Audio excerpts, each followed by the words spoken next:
روزے میں آپس میں وہ غیبت کارنر لگایا،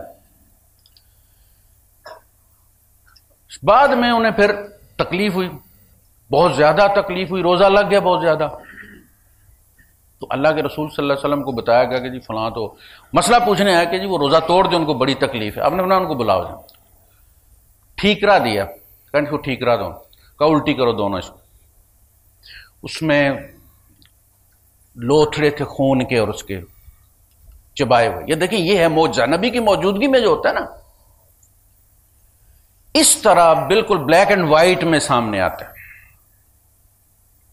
آپ نے ان سے فرمایا تمہیں روزہ تکلیف نہیں دے رہا تھا، اس بیچارے کو تم بدنام نہ کرو، تم یہ جو تم نے کھایا تھا نا یہ تنگ کر رہا ہے. تم بیٹھی ہو کٹھی اور تم نے اپنی کسی بہن کی غیبت کی ہے، اس کا گوشت کھایا تم نے، وہ گوشت تمہیں تنگ کر رہا تھا. اب دیکھیں روزہ جو ہے وہ سٹارٹنگ میں تنگ کرتا ہے بندے کو، زیادہ تکلیف ہوتی ہے، پھر جو آپ صاف پاک ہوتے چلے جاتے ہیں روزہ کم تکلیف دیتا ہے.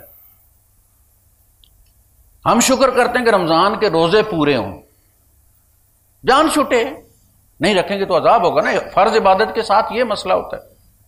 نماز بھی ہم اسی طرح آتے ہیں کہ آگ سے بچ جائیں، جان چھڑانے آتے ہیں. رب سے ملاقات کا شوق تھوڑی ہوتا ہے ہمیں.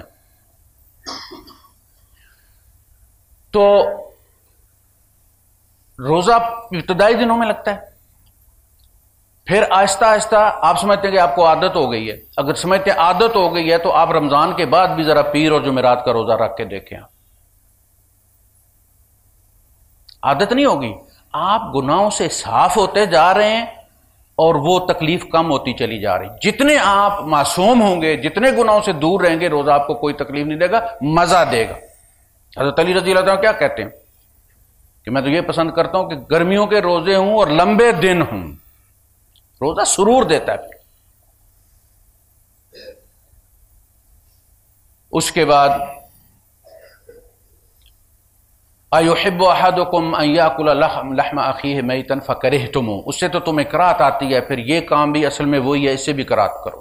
وَاتَّقُوا اللَّهَ، اللہ کا تقوی اختیار کرو، اللہ سے ڈرو. وہ بندہ وہاں موجود نہیں، اللہ تو موجود ہے نا. ان اللہ تواب الرحیم.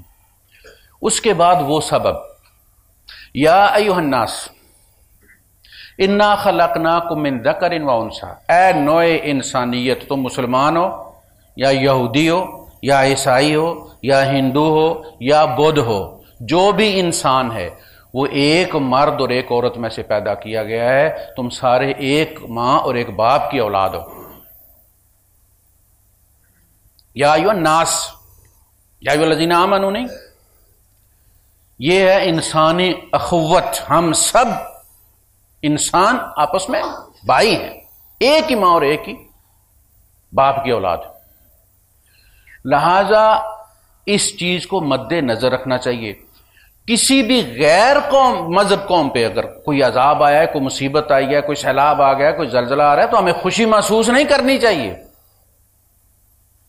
ہمیں دکھ ہونا چاہیے کہ انسان مرے ہیں، بچے مرے ہیں، عورتیں مری ہیں. ترس آنا چاہیے. یہ مساوات ہے. نہ قوم کوئی بڑی اچھی ہے، نہ سید اعلیٰ ہیں، نہ برہمن اعلیٰ ہیں.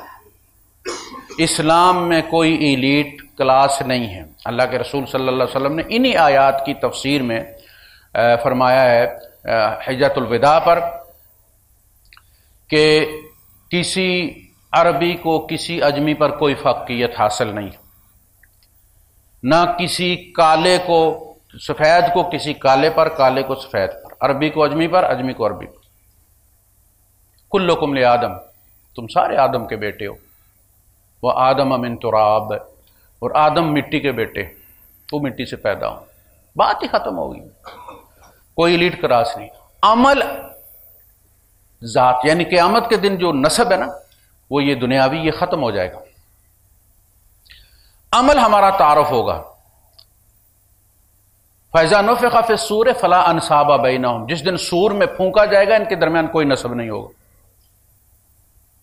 فَلَا أَنْسَابَ بَيْنَهُمْ يَوْمَئِذٍ وَلَا يَتَسَاءَلُونَ، اور نہ وہاں کوئی ایسا خانہ ہے کہ جس میں قوم پوچھی جائے کہ بھائی صاحب آپ کی قوم کیا ہے؟ فرشتہ پوچھے وہ اچھا یہ چودھری صاحب نے، تسی تھلے چلو جو عرش دے سائے تھلے چلو چودھری صاحب. وَلَا هُمْ يَتَسَاءَلُونَ، کسی سے پوچھا ہی نہیں جائے گا قوم کیا ہے. فَمَنْ ثَقُلَتْ مَوَازِينُهُ فَأُولَٰئِكَ هُمُ الْمُفْلِحُونَ، جس کے عمل زیادہ ہوگے وہ کامیاب ہے، قوم کامیاب نہیں ہے. اللہ کے رسول صلی اللہ علیہ وسلم نے فرمایا جس کو اس کا عمل پیچھے چھوڑ دے گا اس کا نسب آگے نہیں بڑھائے گا، اور جس کا عمل اس کو گرا دے گا اس کا نسب اس کو نہیں اٹھائے گا. اتھے عملاں تے ہونے نے نبیڑے، کسے نہیں تیری ذات پوچھنی. فلا انصاب بینہم یومئذ ولا یتساءلون فمن ثقلت موازینہ فاولئک هم المفلحون. کامیاب قوموں سے نہیں ہوگا بندہ، عملوں سے ہوگا. ومن خفت موازینہ، اور جس کے موازین کم ہوئے، وزن کم ہوئے نیکیوں کے، فاولئک الذین خاسروا انفسهم فی جہنم خالدون. تو یہ وہ لوگ ہیں کہ جنہوں نے نہ صرف اپنا سرمایہ بلکہ اپنا آپ بھی گنوا دیا جہنم میں ہمیشہ کے لیے. تلفح وجوہہم النار وہم فیہا کالحون، آگ انہیں جلا رہی ہوگی جہنم میں اور ان کے چہرے کالح. کالح کہتے ہیں بکرے کی اس سیری کو کہ جس کے اوپر سے چمڑی اتار لی جائے.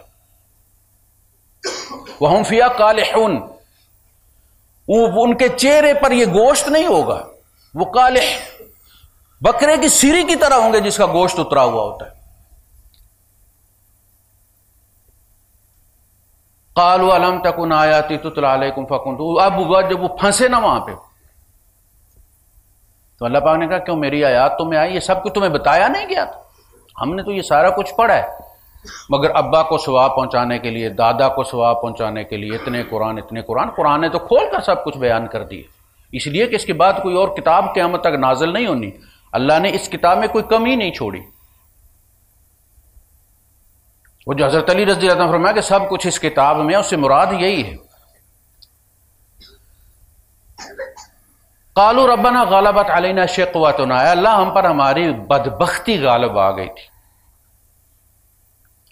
وَكُنَّا قَوْمًا ضَالِّينَ، اور ہم گمراہ قوم تھے. ربنا اخرجنا منها، اے اللہ تو ہمیں اس میں سے نکال لے. فَإِنْ عُدْنَا، اگر پھر پلٹ کر ہم نے کیا،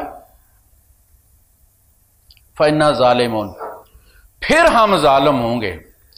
وَرَبَّنَا أَبْصَرْنَا وَسَمِعْنَا فَارْجِعْنَا نَعْمَلْ صَالِحًا، اے اللہ ہم نے دیکھ بھی لیا، ابصرنا وسمعنا، اور سن بھی لیا، فَارْجِعْنَا ہمیں واپس بھیج، اِنَّا مُوقِنُونَ ہمیں یقین آ گیا ہے.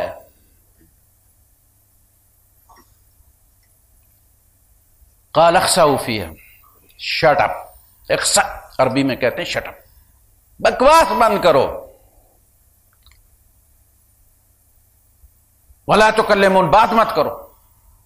انہ کان فریق من عبادی، میرے بندوں میں سے ایک گروہ کہا کرتا تھا